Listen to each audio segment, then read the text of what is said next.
Welcome to one of the great pearls of the British seaside. It's Brighton, and could we have picked a better day for day one of what's going to be a really exciting competition to find Britain's strongest man.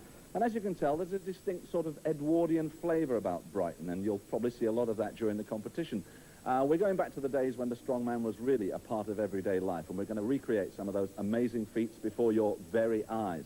Now, let me tell you, we have 8 competitors, and those 8 competitors will take part in each and every one of the 8 events you're going to see on this programme. So let us now say hello to the competitors. And first off, Errol Carnegie, who came to London in 1959, judo very much his speciality, and he weighs in on the old scales at 299.4. Hamish Davidson, from Nairn in Scotland, 27 years old, is a Highland Games champion, who is also a mink farmer, would you believe?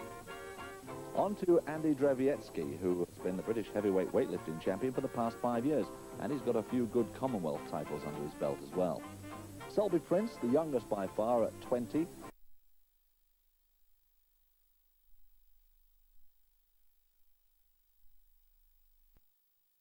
Other things is trying to get a strength comedy act together in his spare time. John Sedge now, who did most of his sports in the Royal Marines from 65 onwards for 12 years, now specialises in hammer throwing.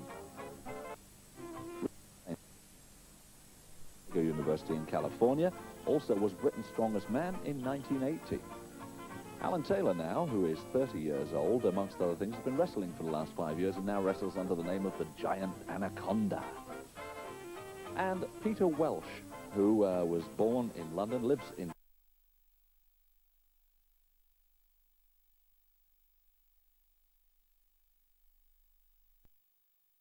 fact, and one of his great things is he wants to break into singing, operatic singing. Mr. Le Gaulle, who lives in a small village in France, claims to be the strongest man in the world.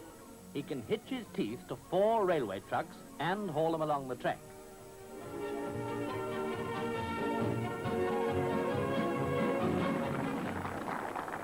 Well, here at the seaside, we're about to emulate Mr. Le Gaulle, not quite with 4 trucks, but we have the first of 8 events, which is our traction engine pull, close on to 4 tons of heavy metal. And in front of that, not far off, 4 tons of heavy flesh. Alan Taylor attempting to get things going, and as I'm seated in my commentary position with my co-commentator, Jeff Capes, we're ready for some exciting action in this competition. Well, that's certainly rolling on okay, and that's the important thing, to get it rolling and keep it rolling. Alan being very tall, in fact the heaviest man today in the competition, finding it pretty easy. But unfortunately using a very, very high pull here and not pulling a direct line to the machine.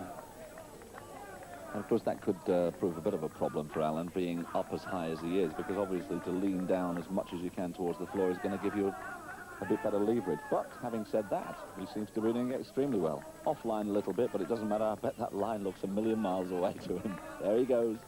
Straight down on top of it, and he gets himself a 51.4 and still manages to raise a smile as well. How is that it?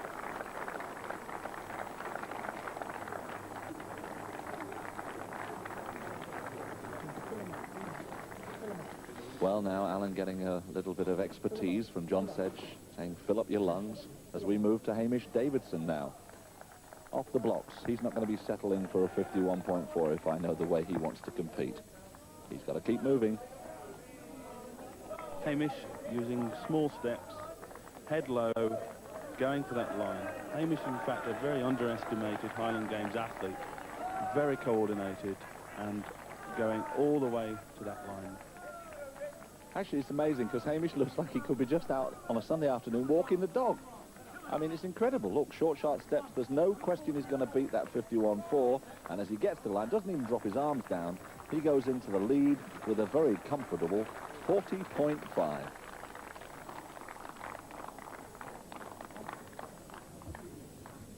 We saw lots of short, sharp jabs with the feet. Is that the secret of pulling that? I think so, yeah. I can still feel the weight all the way, you know. The pressure is on the legs all the time.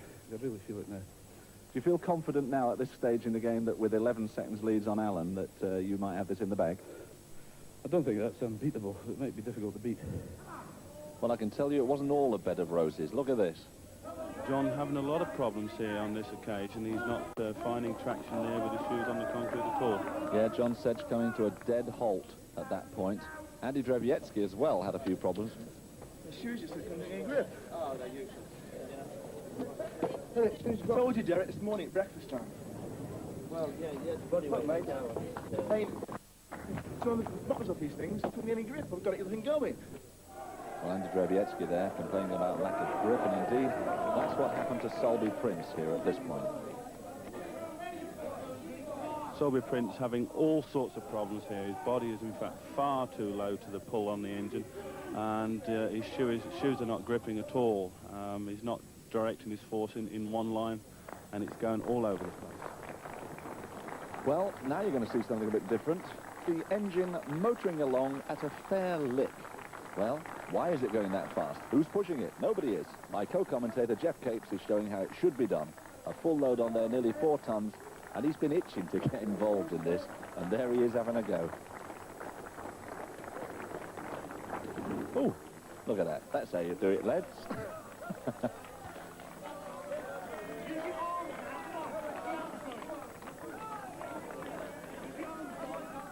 John Sedge now with a lightened load, slightly lighter than before. And we have John Sedge, having learnt from his first mistake of keeping too low, in fact he's pulling in a direct line now, really powering home on this occasion, full traction on the surface, no problems at all. So, as John goes, slaps hard into the concrete there, 56.7 then for John Sedge. I think he's slightly more pleased with that second try than he was before. Oh yes, definitely more pleased. Nice little look at Brighton Pier on a lovely day here for these splendid games as we get back to the starting line for Errol Carnegie's second run. Here we go. The engine, of course, now has been lightened a little bit because it was found to be difficult for most of the lads. So a good amount of water has been taken out. Errol Carnegie slightly all over the place at the moment, losing valuable traction there. But nevertheless, he is keeping it moving. That's the most important thing. Harness, taut, now he's got it in a line. He's getting himself a pace together, which is great. That's good. Those front wheels still wobbling a bit. Errol Carnegie having a real problem here, making a desperate attempt to keep the machine in a straight line, and in fact having a lot of problems. But I'm sure Errol is as gutsy as anybody else and will finish. Yeah, absolutely. 56.7 is what we're looking to beat, yes. And an arm goes over. Ooh, the lads have got to be down there a bit sharpish to stop the machine rolling. 51.2 then for Errol Carnegie on his second attempt. Drevietsky actually didn't have too much joy in his second attempt, as you can tell from his face there. He didn't manage to move it at all. And Richard Slaney now, he's got to go out to try and beat the lot of them now to get himself into third position. And it's the 51.2 of Carnegie that Richard is looking to. At the moment he's looking at the tarmac, but he's got a good pace going there. And I think he's got every chance of getting... Yes, well, what can I tell you? A gentle lean across the line, and Slaney finishes at 42, putting himself into third position.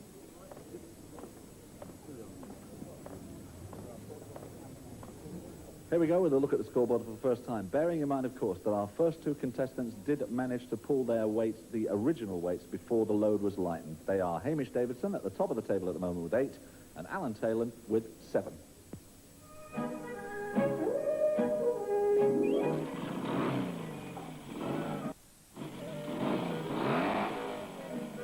He's been getting his teeth into things for years. He can take on a motorbike for breakfast. With the bike revving and his gnashers gnashing, the only thing to give is the rope. Batty Sugru, licensee of the Admiral Nelson in Kilburn, now takes on a barrel of beer weighing 2 1/4 hundredweight. Batty's offering £500 to any publican in Europe over 40 who can equal his strength. Before he took over the pub, he was a circus strongman and a professional wrestler.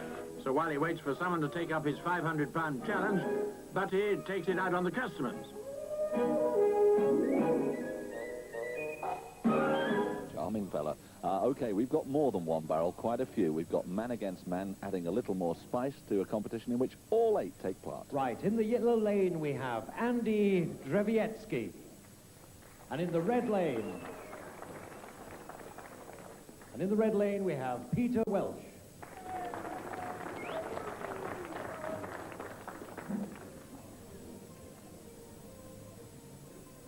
On your marks and get set.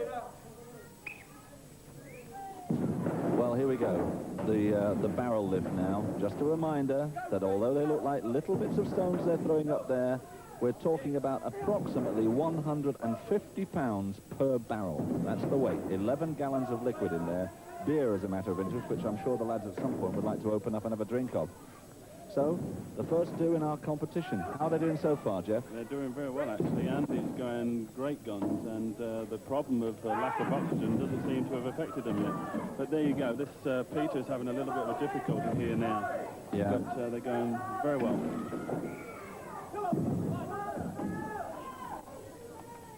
Now we've got the one barrel on there. We have a winner. In the yellow lane, Andy Drzewiecki gets in just ahead. Peter Welsh looks slightly the worse for wear there, but nevertheless a very speedy time for him as well. I see you've gone a whiter shade of pale. 12 barrels, 150 pounds each. A lot of effort. Speed involved too, movement. Bit of suppleness too, I guess. But I managed. Right, now we come to the second of our pairs now. John Sedge, who's in the yellow lane, as you can see there, and Solby Prince over in the red lane. They're off. Oh my goodness, they are shifting these things. It's incredible. Remember, 150 pounds of weight in there. They seem to be putting a heck of a lot into a short space of time here, don't they, Jeff? Yeah, Solby Prince, in fact, is literally throwing it on with no effort at all, and the other chap is having a slight difficulty, but they've both gone very well. I think it's tremendous. Well, just two more for Solby Prince. I can't quite see the other ones. Yes, there's a few more than two. John Sedge seems to be slowing up a little bit here. And the times to beat, 43.4. Well, a strained effort there. John Sedge still got his last barrel to go now. And probably, if you've got your colour television set up right, you'll probably see what Jeff was referring to about the colour going out of people's faces. In the yellow lane, Richard Slaney.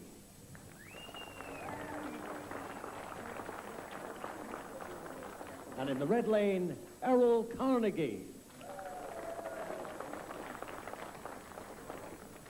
On your marks and get set. So, 43.4 is what the lads are looking for. And it's quite incredible. Richard Slaney is again just throwing them on as if they were some sort of wreck. Mind you, Errol's not doing too bad. I think Richard's in the wrong trade. He ought to be a drayman. He's just literally just throwing them on there. We had a quick talk earlier on, and he said what he was going to do, and he's doing it.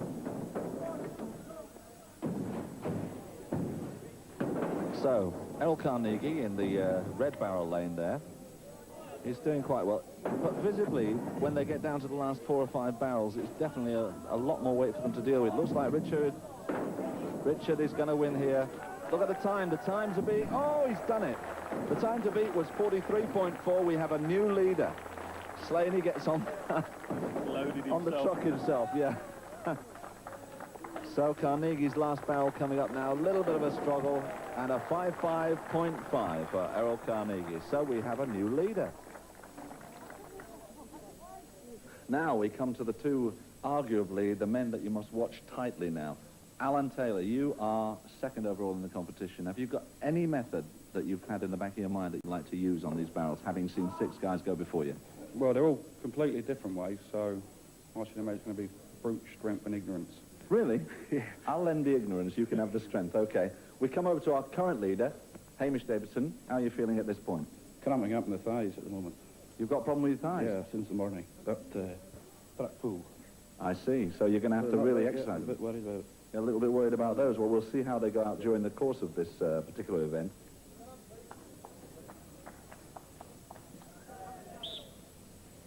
Well, this is the one now. 42.3 is the time to beat. Hamish has already complained, Jeffrey, about having a bit of a problem with his thighs, a bit of cramp. I think that's made him angry, actually, because he knows that he mustn't think about his injury, and he must go hell for leather and just forget it, and just go straight into the competition.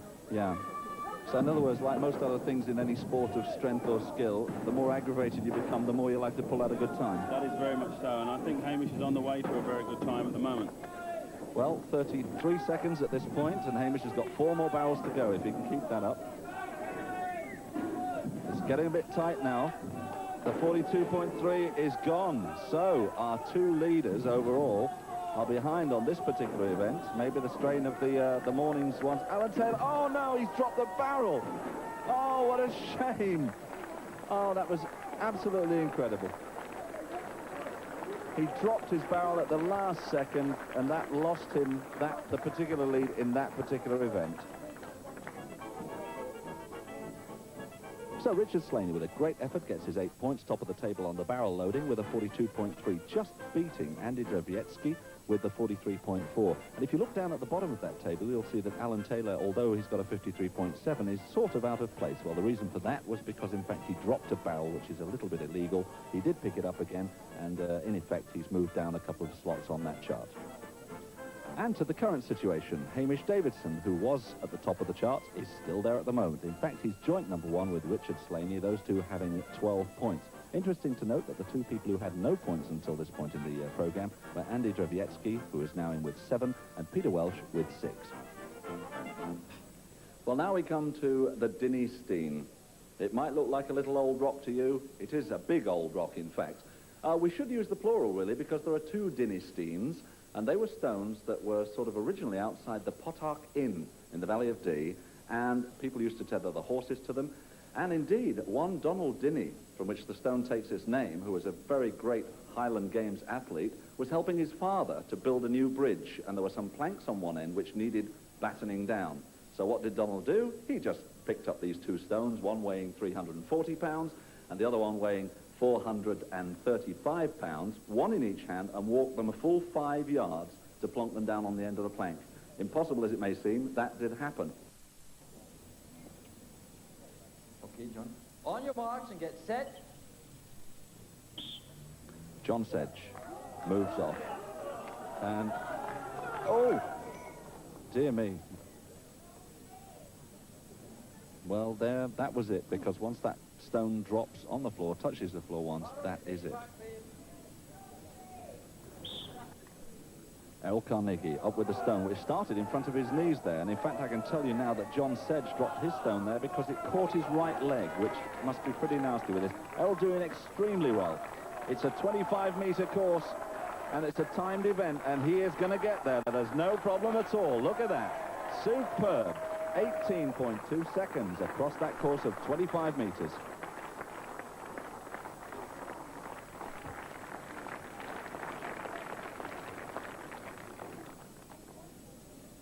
On your mark and get set. Hands on. Peter Welsh. He's getting off to a rather good start. What sort of method is he using, Jeff? I mean, has he got the 3 fingers touch on both? Yes, he has. I can see it now. He's got a 3-finger grip there, and he's waddling nicely. Oh, that was a good... he might finish. Yes, he's going to Yeah, that was a very good recovery, because that's... Oh, dear me, what a excellent try.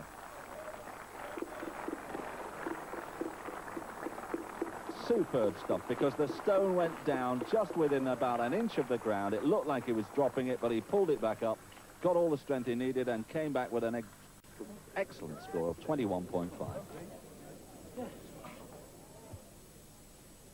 Next to go is Sulby Prince.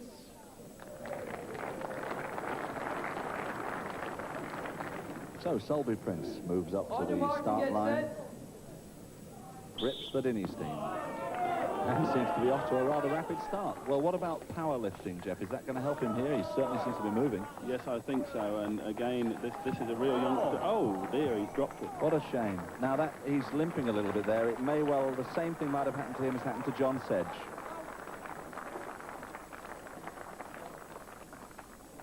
Errol Carnegie with an 18.2, Peter Welsh 21.5, Sulby Prince a well-deserved seat in the far corner of the game.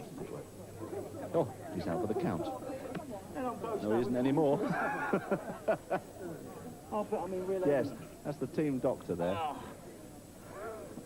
I hope I don't cut myself while he's around.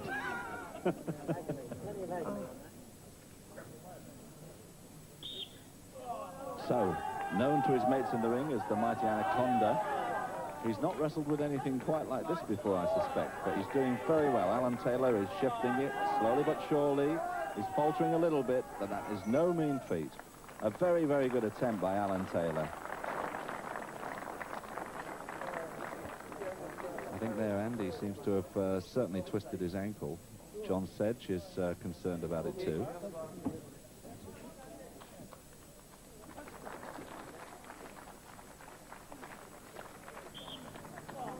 Well, Richard Slaney now, who is, remember, overall joint first with Hamish Davison, is doing ever so well. Is Jeff, he's doing amazingly well. Yes, he's really concentrating now, and he's determined to finish, and he's moving very fast indeed. Whoa.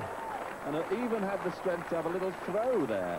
And that's, timing-wise, quite incredible. We have a new leader, 14.6, and isn't he smiling all over his face? He knows he's done a good one there. Last to go, it's Hamish Davidson. On your mark and get set. Hamish, oh my goodness, he's going up too quickly. He leaned too far forward. That was most unfortunate for Hamish. He seemed to get his top body weight just too far ahead of himself there, didn't he? Really unusual for Hamish, being a Scotsman, coming from just down the road where the Dinny Stones are, and he's obviously practiced on them. And unfortunately, he's not having a very good day, and I think he's got one or two injuries in his thighs, and I think it's beginning to tell now. So an excellent event carrying the Dynasteen, and those are the top three names that actually completed the 25-metre course, and a very good move by Richard Slaney into first position with the 14.6. You've had a great day. You've had a couple of wins there, and you're looking forward to the rest of the competition. You are in the lead. Yeah. I'm looking forward to most of the competition. There's a few events that I'm a bit wary of, like arm wrestling and Cumberland wrestling, neither of which I've ever done before. But all the other events are what I've done before and what yourself, we've both done before. So I'm looking forward to tomorrow. Hamish, first day, 3 events gone, lying second. How do you feel? Started pretty well with that track pool, but it really got to my thighs. And I've got the cramp now. That's why I did so badly in the last 2 events, especially that stone there. You look very comfortable in the Dinny Stone. In fact, you skipped up the track there, and in fact, you laid right up to the, the time Richard Slaney come in. Well, actually, I had it in my mind just to cross the line, setting a target. I thought everybody else would really push through. I was surprised at the end to get second place on that actual event. What an excellent day. First day on this superb competition. Richard Slaney doing extremely well up the top there, 20. Not far behind, a bit of a problem for Hamish with pulled muscles and things. John Sedge, of course, has got it all to do. But we now, in fact, change our location. And we're going to take a trip down memory lane as we move along to Brighton's historic Palace Pier.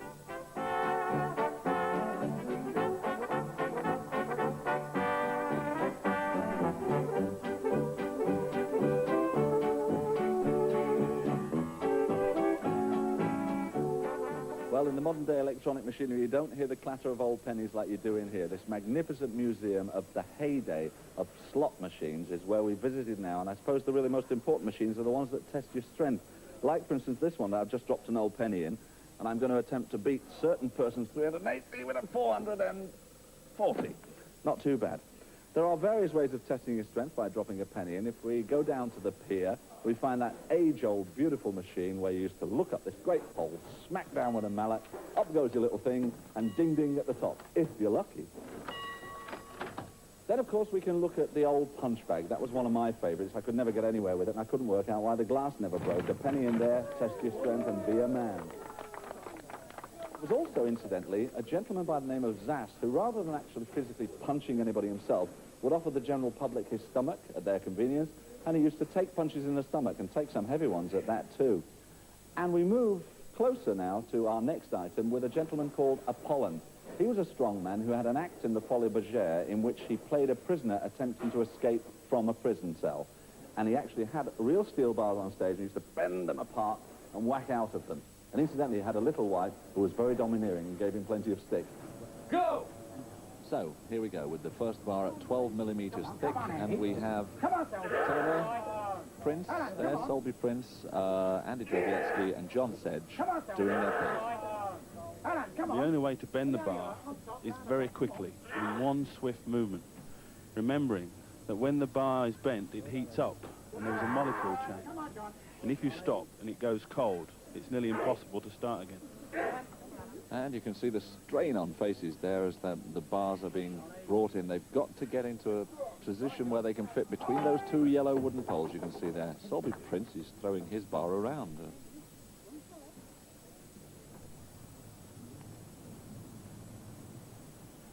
We're into the second group now, though. Let's have a look at them with that same 12 millimeter bar.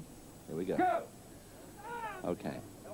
Welsh there you're looking at, who somehow always manages to make me think that he's constantly telling himself jokes while he's doing these strength feats.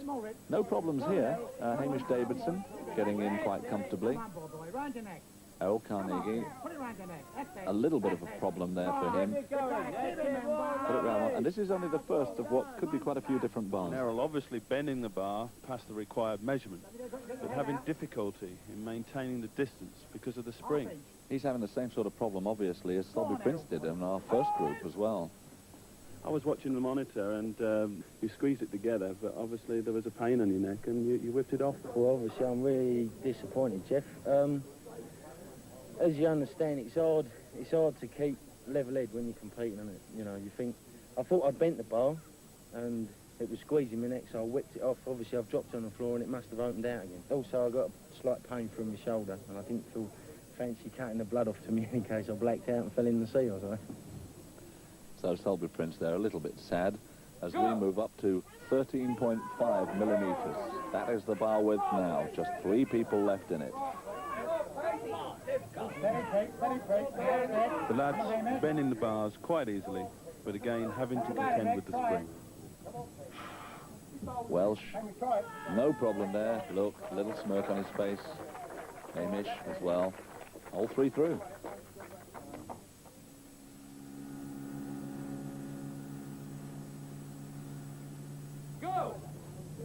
We're now up to 15 millimeters in thickness, and believe you me, that is a heavy bar. Hamish Davidson struggling. Welsh, just look at that. So much energy has to be exerted on these things. It doesn't look to me at the moment as if they are actually going to meet the 2 ends of these bars. I think they've finally met their match with 15 mil. Come on, Hamish, come on. At this sticking point, the bar is cold and dead. So, they're getting very close to time. Last desperate throws. Slaney about to fall over the railing there, I think. Put them down. Final measurements have to be taken now.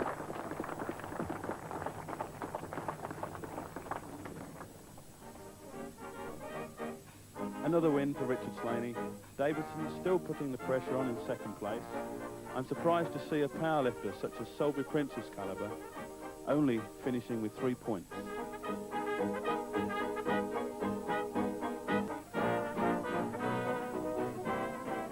Well, let's have a look at the scoreboard here now. Richard, Hamish and Errol in the same position as they were, the top 3 positions. Alan Taylor has dropped down to equal 6th, while Peter Welsh has moved up to equal 3rd.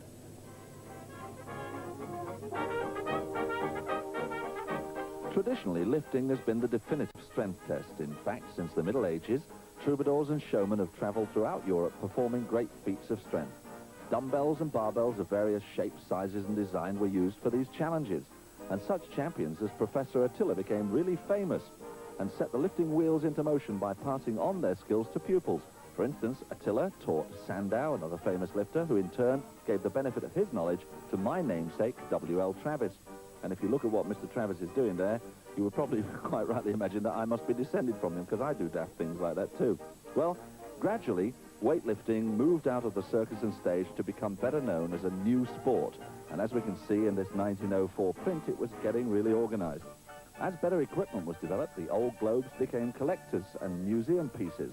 And they've been gathering dust until now, when the Britain's Strongest Man team have removed them from their resting places, inserted the right amount of lead shot in preparation for event number 5, the barbell lift. John Sedge, first of all, lifting the 90 pounds, and you can see elbow rather well strapped up. And a struggle for John to get a good lift on 90. Well, that's in fact as far as John got with 90, because we move along now to the 150 weight, which Andy Drewiecki is now going to jerk up above his head. Got it. Being an Olympic weightlifter, Andy has a super technique, utilising this to its fullest and making 150 pounds easy. Well, he's pleased with himself. And look, Daley Thompson's popped along to the pier to have a look at the action and perhaps pick up a few tips. Will he get some tips from Selby Prince, the power lifter? He goes for 150. Bit of concentration. No lift. Oh, what are you talking about? It's on The my bar's shoulder. on your shoulder, that's no lift. Oh dear. I've been doing that all the way through. Few problems for Selby there. Got 30 seconds left. Put it on one shoulder. I think perhaps with the right arm he meant that it should be on the right shoulder and he was using the left shoulder there. But he goes again. There we have Selby getting angry with Oscar, the referee, because he wasn't sure what was wrong with his lift, and Oscar told him he was using both shoulders in front of, instead of the one-handed snatch, which is required in this event. Edgeways on. That's an interesting and new method. Nobody's attempted to do it that way before. Peter is a good boy. He's trying to get underneath it. It's not easy. Come on, lower. He's got to get full marks for trying something different. Lower, get down.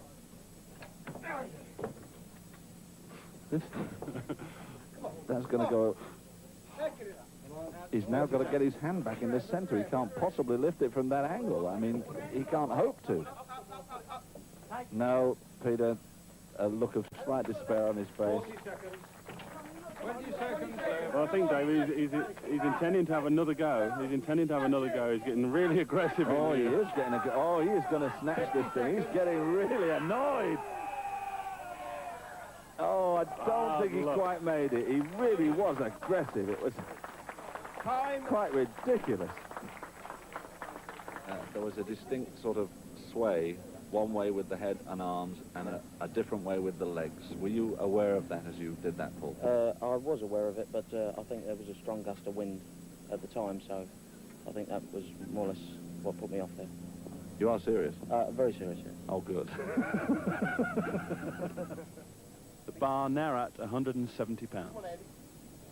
Well, let me tell you that Davidson and Slaney also did well at the 150, and now, as you see, into the 170. Drewiecki, a lot of concentration. His face. One happy man. And that's a big weight.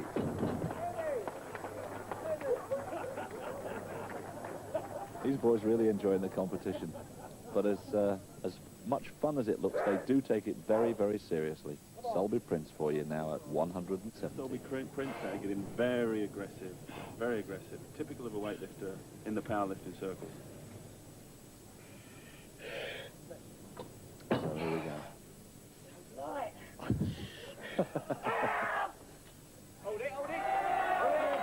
Happy because he's making up for the fact that he didn't do too well in the bar bend and making light of that weight at 170, Selby Prince. Next up, it'll be Davidson. Now making his attempt at 170 pounds, Hamish Davidson, holder of many Scottish powerlifting records, and in fact, one of the all-time great Scottish power athletes. So, Hamish Davidson now, not a man to give up in any form of competition easily. Up she goes. No problem there. There was a lack of strain on Hamish's face when he walks away. I don't understand it at all. Out of all the athletes in this event, he is the least suited, being 6'7" tall and twice as many levers as anybody else, and there he makes a good effort and in fact does the lift quite easily. There's a sort of dead air about that, isn't there, at the end? Well, Drewiecki, Prince, Davidson, Slaney, as you can see, the top four have all got 170 pounds, which means we must find a positive winner. How do we do that? Well, we do it quite easily with the repetition lift. A 130-pound weight will be lifted by the competitors as many times as they possibly can, literally until they drop. Well, we can tell you that Richard Slaney beat Hamish Davidson by 1. He managed to get 25 lifts. Now let's see how Andy Drevietsky can do.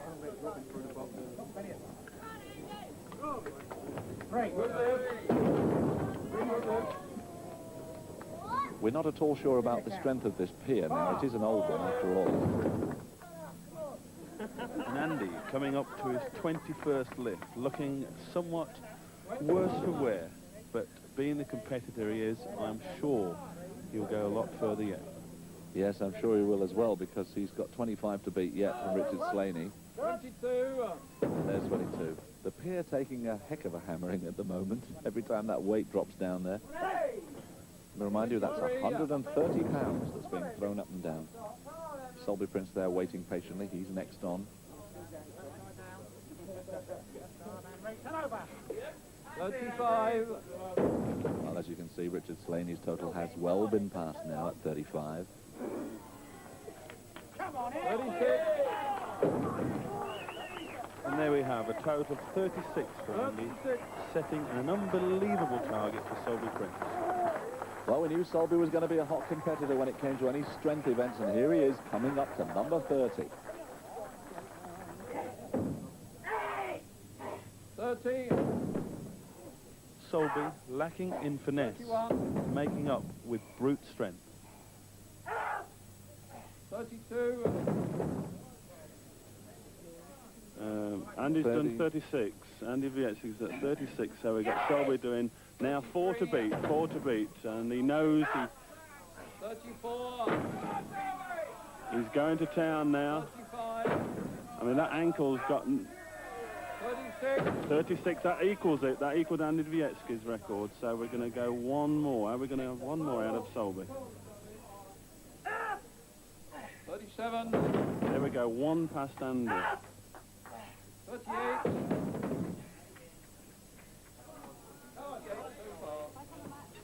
Okay, well now, of course, as you can tell, he'd like to get 50. He's well ahead, but he's just going all out. He's giving it everything he possibly can. 41. And that's 41 for Selby. He's doing remarkably well, as he's got a bad injury to his ankle. In fact, he's using one of my shoes, size 13, because of the amount of bandage he's got strapped round it. 45. 45 just about does it.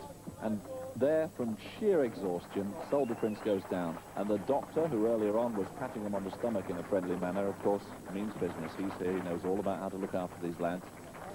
And Selby Prince is about to get his wind back now, after a great attempt. So after the barbell lifting then, Selby Prince into first place gets the 8 points with a magnificent 45 lifts. Andy Drevietsky with 36. Richard Slaney stopped after 25, knowing that he just had to beat Hamish there, who was in with 1 point behind him at 24. Okay, let's transfer those scores to the main scoreboard, which looks like this. Richard and Hamish still holding their original 1 and 2 positions. Interestingly enough, after some really good lifting there from Selby Prince, he's moved himself into joint 3rd position with Peter Welsh. We now come to something that perhaps, if you hadn't had a go at the other sort of strength events in this show, you will certainly have had a go at some time at arm wrestling. But I don't know if you're aware that in the old days, arm wrestling was a little dangerous because people used to put things like hot coals and burning candles on your arm as a sort of incentive not to lose. Now, there was one rather bizarre challenge from the great German champion, Sandow. He's the one on the left of your picture, incidentally, who made a bid to take over the top of the bill spot at the Alcazar Theatre from the French champion, Bata. And he turned him down point blank when he found out that it was required for this test that there should be a cork just about where the hand landed, if you lost, with a needle sticking out of it, and the first one to draw blood lost. Well, we're not going to draw blood on our competition. However, there may well be a little bit of needle, as you're going to see in Event 6 now, which is the arm wrestling. On my right, Richard Slaney. On my left, Selby Prince. So, first heat now. Concentration on the faces, the correct grip, and they will be off. Adjustment of the elbows. Take the strain. Go!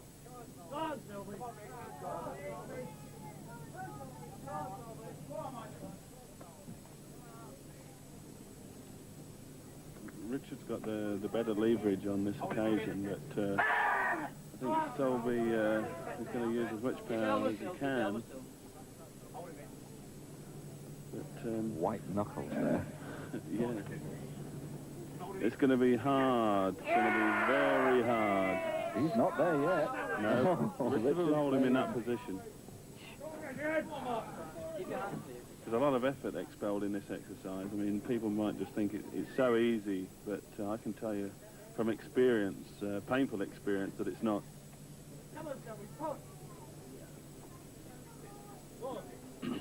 Oh, That's it.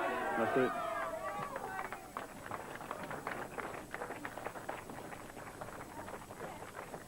well now, Peter Welsh, there on your left, up against the giant Anaconda.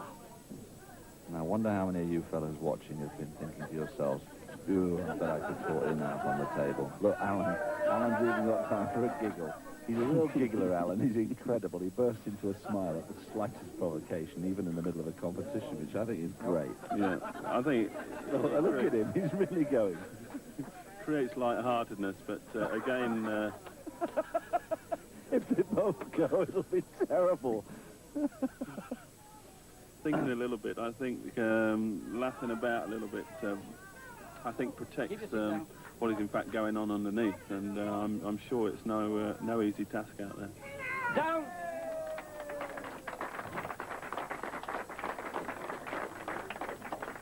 Hello, a little bit of a smirk on the face there. Bit of a comment from one of the bystanders on how they should do it. As we find Hamish Davidson, Errol Carnegie coming up now. Free arm on the table, then. So, now we come to the second semi-final. Peter Welsh will be watching this with interest because whoever wins this one will be against Heads, him in the go final. right. Hamish Davidson on the left, Take the who strain. beat Andy Drevietsky, Go. and there on the right, Errol Carnegie, who beat John Sedge to get through to this semi-final. Well, these fellas giving it every possible ounce of strength. Errol Carnegie on the first of 3 pulls, as it were. It's getting close, and it's on. The first win then for Hamish Davidson.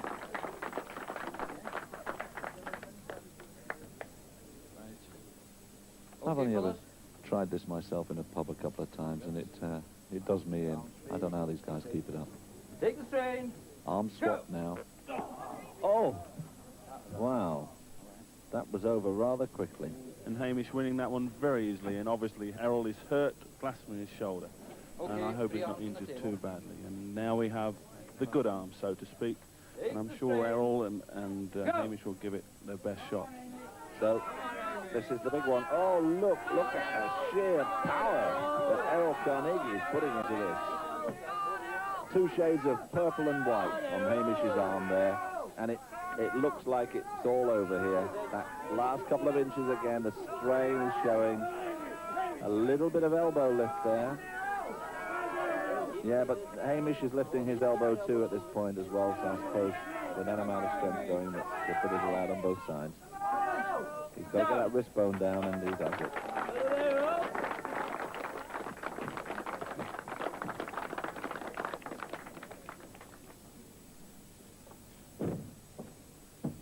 And now for the final in the arm wrestling competition, Peter Welsh and Errol Carnegie.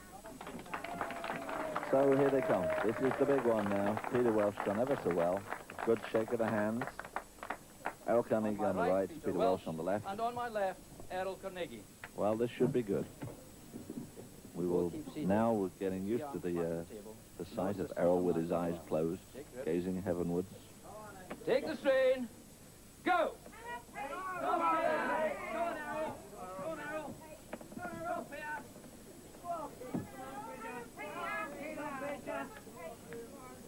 A little bit of elbow movement there. It seems that Peter is almost pulling Errol over towards him, Jeff, doesn't he? Yes, he does. Obviously, he's using his bicep as well as his forearm there, and he's trying to open up the arm of Errol. He's a longer man, and obviously when the angle is open, he becomes weaker, and then Peter can nip in over the top as he is doing at the moment. Come on, Errol! Come on, Pete! Down! Pass to Peter Welsh. Now we have Errol's bad arm, unfortunately, taking on Peter there. I'm sure they've had a little word with each other, not to really hurt it, but I'm sure that he'll give himself a good account. And here we go into the wrist lock position, and the referee starts them off. And I think it'll be short-lived. Errol trying to strain, lifting his arm, and it's all over.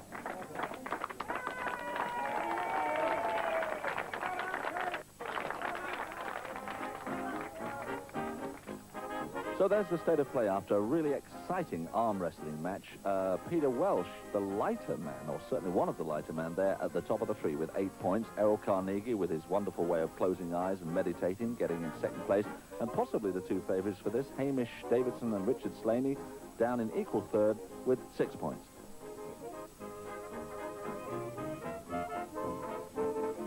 So, there we go, the end of day 2, and what exciting competition we've had. I'm sure you've really enjoyed it. Richard Slaney still at the top there with a considerable lead. Errol Carnegie creeping up into 4th position there. And with these sort of middle section scores being as close as they are, it literally means that anything could happen tomorrow. The last day, a lot of extra adrenaline. And weather permitting, we're going to go down to the beach.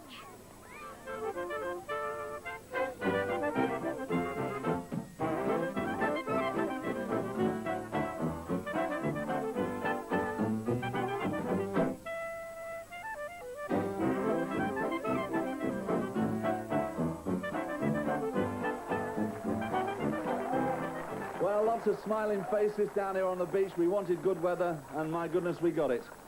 This is the final day of the competition, and in the sweltering heat, you're going to see some incredible feats. Now then, we come to the bucket lift. That's our next item. Now, inside it, it's filled with lead shot, and it weighs 1 pound short of 4 stone. So there's a young child there, as far as the bucket weight is concerned. Now, incidentally, as a matter of interest, the guys will be sort of equaling a feat that was done many years ago by a gentleman called Steyrer Hans, who in fact held out a bar at arm's length, and he had his young son on the end of that bar doing acrobatic tricks. Well, the bucket will stay still, I promise you today, and you're going to get a lot of excitement as we go into the next event, the bucket lift.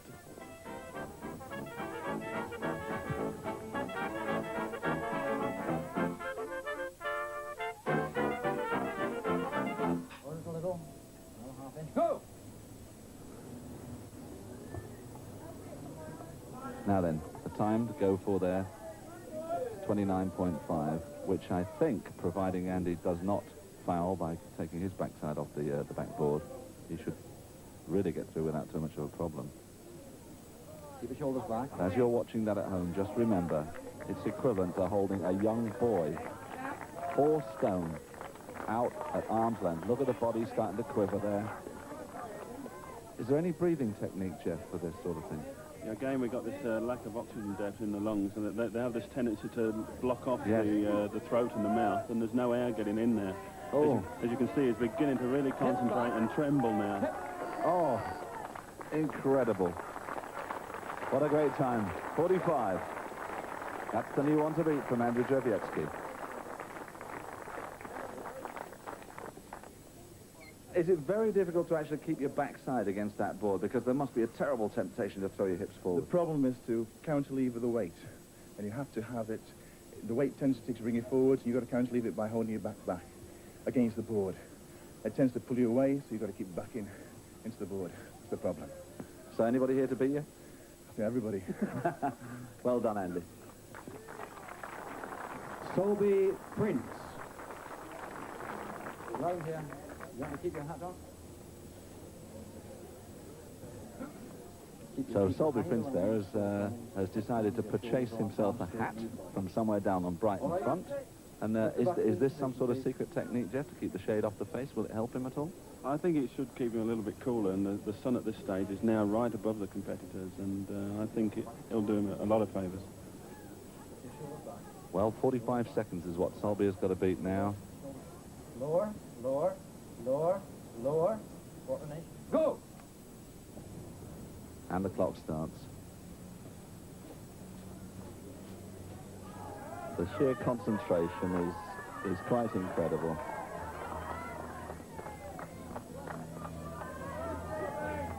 It's interesting to note, as Jeff was saying earlier on, that bodies start to shake after a while with the tension of this particular exercise. You see, the problem, David, is that you've got to lock out those arms, and at no time must you bend them. Now, good effort there then by Solby Prince, who gets 30.6. Still the man to beat is Drzewiecki. So now, bit of determination.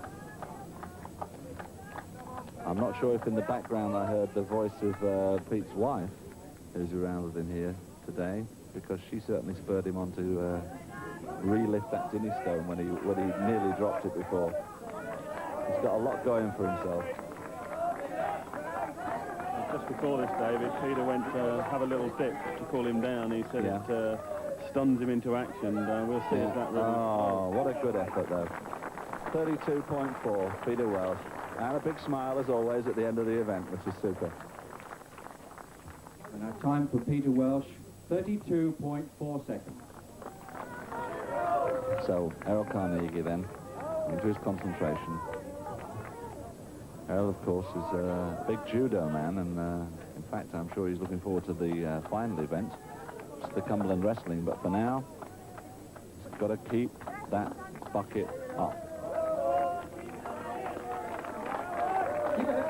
And you see the plate underneath the bucket there. As soon as the bucket touches it, the micro switches go off and the clock is stopped automatically. Errol putting a tremendous out of effort. He really doesn't want to give this up. The hand, you notice, the judge's hand came across just before the bucket did drop, which I suggest must have been for some sort of foul from the back of the board. But nevertheless, 32.3 for Errol Carnegie. And Andy Drzewiecki's time of 45 seconds, still leading the competition. Errol, you just missed by 1/10 of a second Peter Welsh's time there. How do you feel about that now? Well, the strain was very heavy on my left shoulder. Maybe if I was in better condition, I maybe have done a minute. Actually, I was looking for a minute. Lower, lower. Go! There we go then. Richard Slaney looking for 45 seconds. A lot of concentration. Remember, he's holding that out, arms fully outstretched. There is a pound short of 4 stone hanging on the end of his arms, and he must keep his back and his backside against that board. Look at that. Rigid as a rock. Well, he's starting to suffer a little bit there now. At the 30 mark, the bucket's going down, it's going down. And there you go, surprise, surprise. Richard Slaney, wondering what went wrong there, with a 31.7. Was there a problem as far as you're concerned with keeping against that backboard? Yeah. Because it seems the concentration between holding it out and doing that is pretty difficult. Yeah, because especially when you get tired and your legs start to shake and your bum just comes away from the back, and then you tip forward to put it back on. You can't say bum on the BBC. Posterior. So, as we just finished the last but one event in Britain's Strongest Man, interestingly, Andy Drzewiecki is not touched with his 45 seconds, a smile on his face, and look at that, 0.1 of a second between second and third, Peter and Errol. And that can only mean good news for Peter Welsh in the overall stakes. Well, taking a look at the main scoreboard now, Peter Welsh indeed has done himself some good. He's crept 1 place up to number 2, pushing Hamish Davison down to number 3. The middle positions certainly have got it all to do now. They're very, very close, and there's going to be a lot of hard-fought battles in the Cumberland Wrestling, which is the final event. Our first 2 contestants for the Cumberland Wrestling, Richard Slaney and Andy Drzewiecki. Here we have the Cumberland Wrestling with Richard Slaney and Andy Drzewiecki. 2 opposites, if you like. One at 6'7", the other one around about 6 foot. Well, the 2 wrestlers, let me have a little word with you about the rules, basically, that the wrestlers are going to face each other. They place their chins on the opponent's right shoulder, and they use an arm grip in which the left arm is placed above the other person's right, as you can see there, and the right arm below the other person's left. The hands are hooked behind the back, and the rules are that if any part of the body apart from the soles of the feet, which obviously have to touch the mat, should touch the mat, then that person is deemed to have lost the bout. So in other words, the first one down, which in that case is Richard Slaney, is the one who cops out. And Andy Drzewiecki will raise his hand and a smile to show us what it's all about.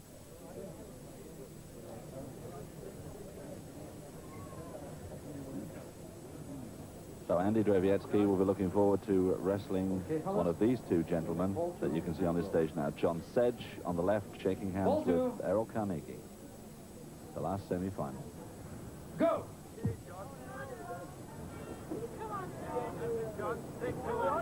Oh, stop there.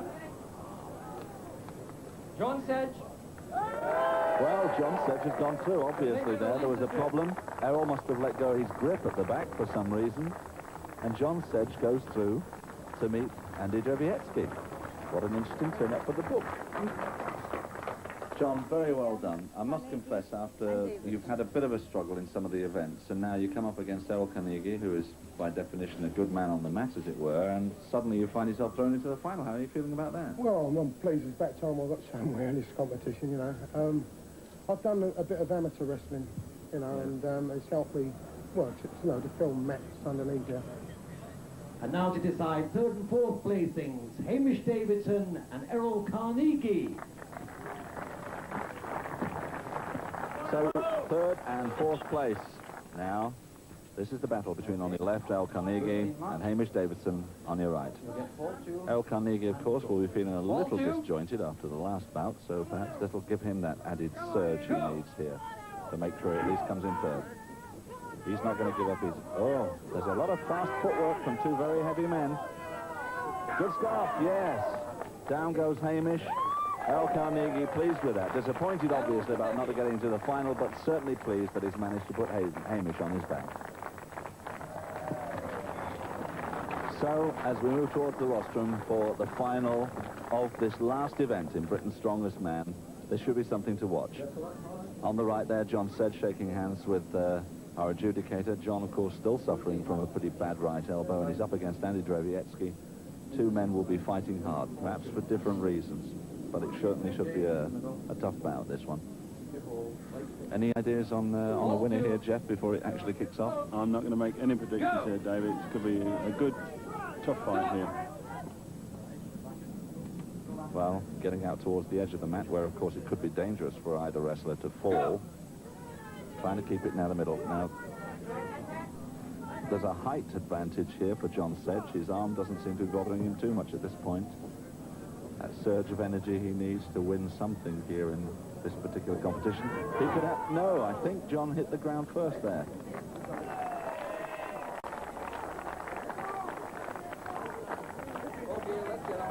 Andy Drevietsky wins that match.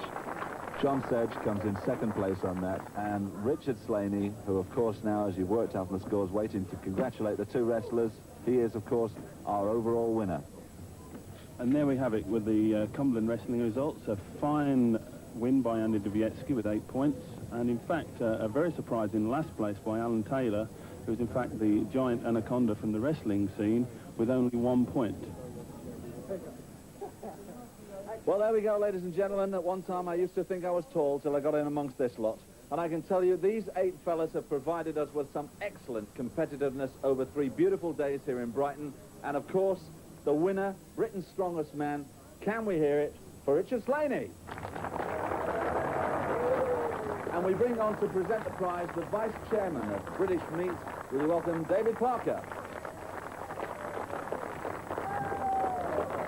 And there it is. David, thank you, the winner, and I think I can safely say we've had 3 days of great competition, excellent spirit from all these fellas, and they all deserve one big round of applause. From Britain's Strongest Man, thanks for joining us.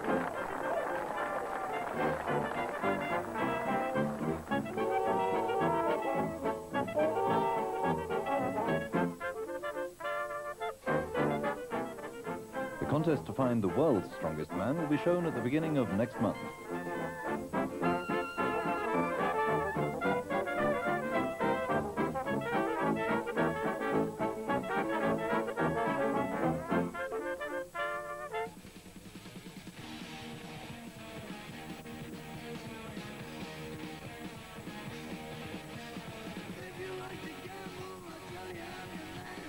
Hello, good evening, a big warm welcome to the Austrian Tyrrell for the full...